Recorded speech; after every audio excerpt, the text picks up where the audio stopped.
Asus Strix 4090 with those really fast DRAMs. We got part numbers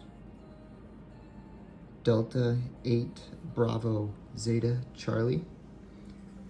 Looks like we got the same thing on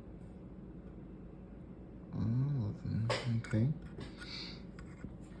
We have our sense and loopback, analog voltage control, and then I've also got the power control here for the I2 seed bus in place. So we're gonna lap this guy before you see it running again, and after a boot test, it'll probably never see its own cooler again.